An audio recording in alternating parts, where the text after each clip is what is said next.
Avis, cette capsule a été produite simultanément en français et en anglais. Notice, this episode was produced simultaneously in English and French. Vous écoutez présentement la version anglaise. You are currently watching the English version. Hello and welcome to Stereotypical STeist. I'm your host, Guy from the other day. In this episode, we are going to discuss a scrolling platform game that was requested by subscribers to my channel, which game I discovered long after it was published and which I was not fond of due to its difficulty level. In the run and gun category, this game is Turrican, released in 1990, originally developed by Rainbow Arts for the Commodore 64, as well as by Factor 5 for the ST and Amiga versions.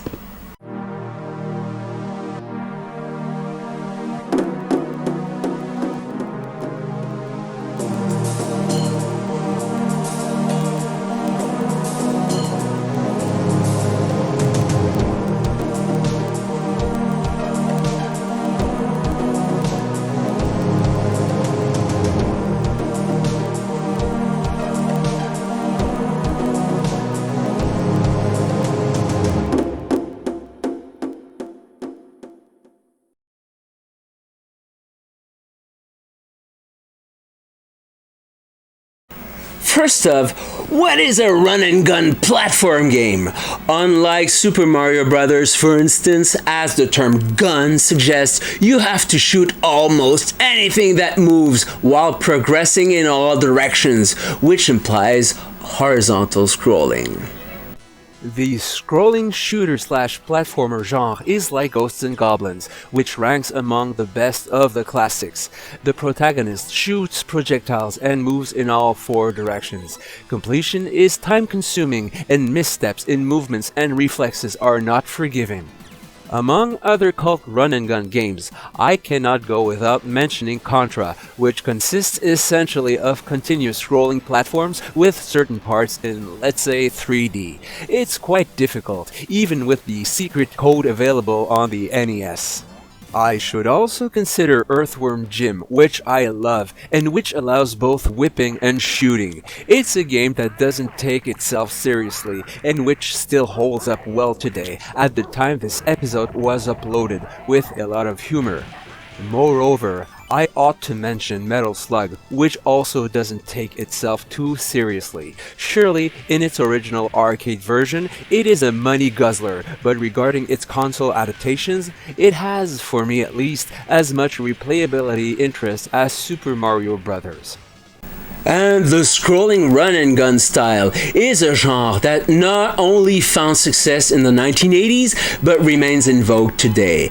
There are some that are still being developed for iPad and Android tablets, just to name a few, at the time this episode was uploaded.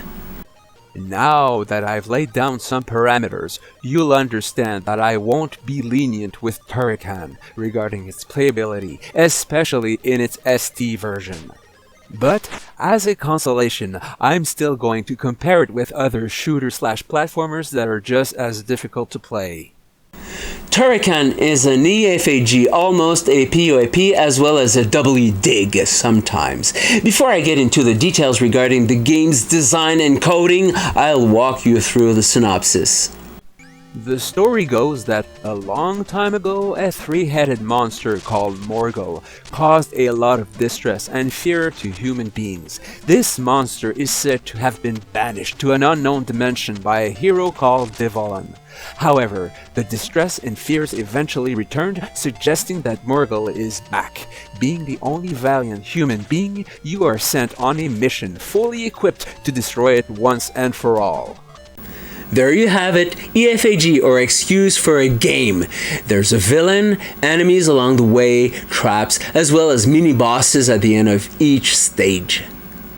It's an EFAG because the gameplay doesn't necessarily stick to the scenario. It is quite possible that you are dropped on a planet similar to Earth and that it's up to you to rid it of its aboriginal robots so that humans can one day colonize it. To put it roughly or simplistically, usually if you want to tell a story, you put the game in service of the story and then ask yourself how best to tell it. Rare are the run-and-gun games that are not EFAGs, but anyways.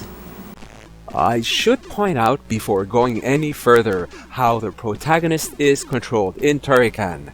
The up direction is for jumping. No comment. Down is for leaning or crouching. However, if you go down and press the button at the same time, the protagonist drops a mine if you have any. The down direction, along with the spacebar, turns the protagonist into an invulnerable spinner. Convenient sometimes, although you can only transform into a spinner 3 times during the game. Of course, you have to read the instructions to know that. The fire button, of course, is for shooting. The projectiles depend on the bonuses you collect along the way. If you maintain the button pressed, you get a lightning that you can direct or rotate using left or right. The lightning's length is about half the screen at first, but it can become longer as you collect bonuses. This was an easy guess. It should be noted, however, that the response time for shooting and jumping leaves to be desired on the ST. For a game whose completion relies heavily on reflexes, this can be frustrating. The spacebar per se is used to trigger 2 lines of energy that destroy all enemies, all the way to the end of the screen. F7 or Alt finally allows you to throw a grenade if you have any, also convenient for eliminating a large number of enemies or obstacles present on the screen. But to know that, you have to read the instructions, thus the game is not entirely a PoAP. I'm not a fan of action games that combine the joystick and the keyboard. I know that the Atari ST's joystick only had 1 button, and in that, compromises had to be made. If I had to do things differently, I would have offered to play using the keyboard and to configure different keys for different actions. Bonuses along the way are represented by icons, quite self-explanatory. Just playing for a short while is sufficient to know what does what, or what gives what. These correspond to weapon enhancements. If you already have the scattered shot, this one expands it. This one grants you the laser or extends it if you already have it. This one lengthens your lightning bolt when you hold down the button. This one, finally, makes you invincible for a limited time, but not in the same way as when you're a spinner. That's basically it. Consider that this is already better than other games in which you only have 1 weapon from start to finish. The P icon restores your energy level. The G grants you a grenade. The M gives you a mine. The L gives you an energy field, the one you trigger using the spacebar. The 1-up gives you an extra life, and the diamonds are for continues. Yep, the number of continues is limited. For every 300 diamonds that you collect, you get a continue. As for the information panel, we see the number of lives, the number of continues, the number of spinners, the number of diamonds, the number of grenades, the number of mines, the number of energy lines, the score, and the energy level. Because the protagonist doesn't die when he takes a hit, he loses a life when he exhausts all his energy, or when he falls into an abyss, or when the timer reaches 0. The enemies you will encounter and face depend on the level you're in. They don't all shoot projectiles, but their movement sometimes makes them difficult to avoid, causing you to quickly lose energy. In many cases, it's preferable to have the scattered fire, especially if it's your first time playing and you have no idea what enemies you're going to encounter. This is why it can be useful to look up a layout of the levels, because they're huge! Which brings me to the scrolling topic. Turrican is a scrolling game that scrolls in all directions. It's pretty smooth and continuous. This was definitely a challenge for the programmers of the ST adaptation of the game. I'll remind you why. The original ST, unlike the Amiga, had no blitter chip, so screen manipulations had to be done within the program through the CPU. In low resolution, there are 4 planes. The ST's screen memory operates in 30-bit clusters for 8 pixels. The first 16 bits of each cluster define 4 colors for 8 pixels, and the last 16 bits complete the color assignment for those same 8 pixels. We should note, by the way, that in the game area there are black borders on both left and right sides of the screen. Borders are 16 pixels wide. It's a cache or mask used to hide the scrolling which is carried out in the background. It's quite common. In a majority of scrolling games made for the original ST, you find these masks and they are 16 pixels wide. To abstain from using cache, you have to scroll 32 bits at a time. Doing so is fast, but also very jerky. It is especially noticeable in Street Fighter 2. The reason for this is that the developers wanted to maximize gameplay and animation of huge sprites while minimizing screen manipulation for the background. But for reasons regarding the ST's memory, some animations were left out. The scrolling can also be seen in some games made for the NES, for instance Super Mario World. The reason why it's visible is that normally the added tiles are in a non-visible part of a CRT screen, as commonly found in the 1980s. Scrolling vertically is never a problem on the ST, but for smooth horizontal scrolling, you need to resort to some tricks. One of them consists in preparing in advance the 8 positionings of the objects in a memory bank, but that requires memory. An object or tile that measures 8 by 8 pixels therefore takes 512 bytes instead of 32.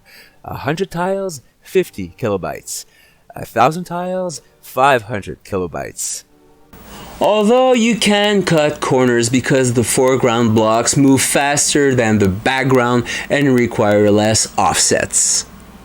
But regarding the background, if it's made of 8 by 8 pixel or 16 by 16 pixel tiles, we need to generate more offsets. This takes up even more memory if the background is an image that loops and can lead to memory issues, as you need to make 8 copies of it. Moving bits on the fly in-game without blittering would be possible, although time-consuming. Although we can keep a copy of the shifted image, to which we only add a row of blocks to the right or to the left, depending on whether we scroll to the left or to the right, rather than redrawing everything. But again, on the ST, this requires a pre-shifting for what will be added. All that remains is to add the sprites and info such as the score and the number of lives. The protagonist's position can remain fixed in the middle of the screen. It's everything else that moves. It's also easier to deal with the hit detection because you only have to consider the positions of the enemies on screen. It's not hard to program, but the more on-screen elements along with parallax effects there are, the more CPU cycles are required, not to mention memory.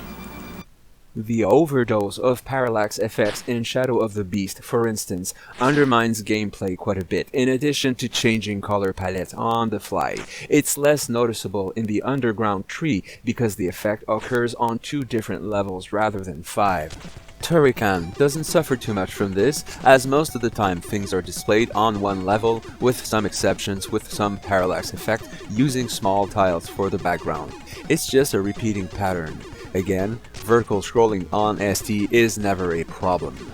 This is the case in Xenon 2, which I talked about in a previous episode, in which we combine 3 levels of stars with a continuous looping background, as well as objects in the foreground plus the sprites. It's spectacular for the time because the frame rate is constant, regardless of the amount of sprites or even simultaneous elements on screen. There is something else, moreover, that occurs in Turrican.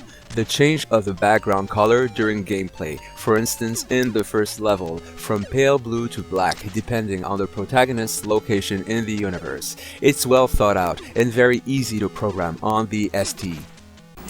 A question that we are entitled to ask ourselves: are games that illustrate successive screens without any scrolling easier to code? On the ST, yes, because they involve less background and foreground manipulation, and in this way it reduces the load on the processor. We can therefore add digitized sound effects if we want, for example, and have more objects simultaneously on screen without the frame rate dropping too much. Although, scrolling certainly has its charm, and ever since Super Mario Bros., it's almost a must. Sound-wise, in Turrican there is the introductory music which uses the noise channel. We could thus expect the in-game sound effects to be digitized as well, but no! We could have, but there are a few problems. First of all, unless we use certain techniques which I will address eventually, we can only hear one digitized effect at a time. Also, sound effects occupy as much memory as their duration multiplied by the recording quality in kilohertz. Finally, they can hog the processor, which slows down the execution of the rest of the code. For this reason, as is often seen, the 3-tone channels are used instead. These allow the soundtrack to be heard during gameplay, and all 3 channels are used, although one is used for sound effects as well, such as a gunshot or explosion, which is why music playback is paused for that specific channel for the effect to be played before resuming the music. And it's not unique to the Atari ST. Regarding the NES, in Super Mario Bros., for instance, we interrupt the music on one channel to play an effect before resuming the music. And of course, let's keep in mind that with the original ST, we cannot use the tone channels at the same time as the noise channel. This was corrected in the STE version, not to mention the blitter chip allowing smooth scrolling, but designers and developers sometimes refrained from using it in the early 1990s to keep their games playable with the original ST. The ST was then in its decline. Even the STE, TT, and Falcon, not to mention the Lynx portable console, which was commercialized at the very end of the 1980s. Some were betting on the Atari Panther console, which was scheduled for release in 1991 in favor of the Atari Jaguar, which launched in 1993. Meanwhile, Nintendo was busy developing and expanding popular franchises such as Castlevania or Super Mario World, both games featuring parallax scrolling. And that goes for the Sega Genesis / Megadrive, for which we had, for example, a fairly notable adaptation of Altered Beast, which was a killer app for the system, with parallax scrolling, which was not the case for the arcade version. For me, however, what didn't help was the emergence of the first-person shooter genre, with textured walls and floors and ceilings. Of course, the ST was able to do that as well, but not at the same speed as a PC of that era running DOS. And since we're talking less about polygonal 3D, how can we not mention Wipeout for the original PlayStation, which is one of the system's killer apps. This game also reminds me of another killer app for another system, Crash and Burn for the 3DO, a very powerful console for its time, although overpriced. The ST was no longer able to keep up with these. It's not that developers stopped making games for the system, but they had to deal with its limitations.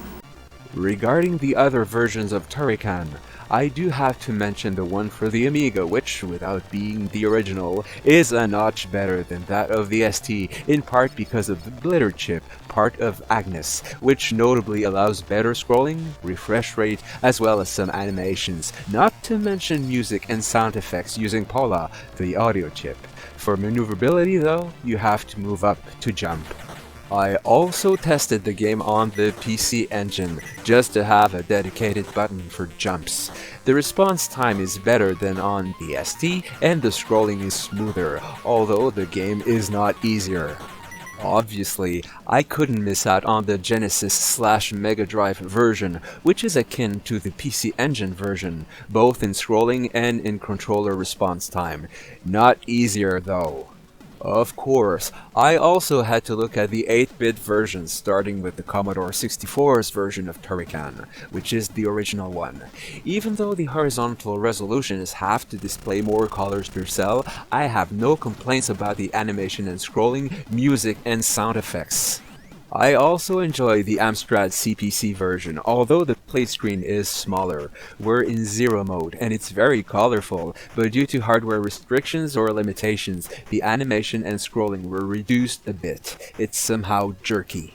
Which brings me to the NES version, very enjoyable with animation and smooth scrolling. Admittedly, we are limited to 3 colors per block of 8x8 pixels plus transparency, but considering that what matters is the gameplay, the visual matters less. The layout is similar to the previously mentioned versions, but the game seemed easier to play. That being said, as you probably already know, the franchise did not stop there, nor with Turrican 2. What a surprise I had to experience sequels on 16-bit consoles.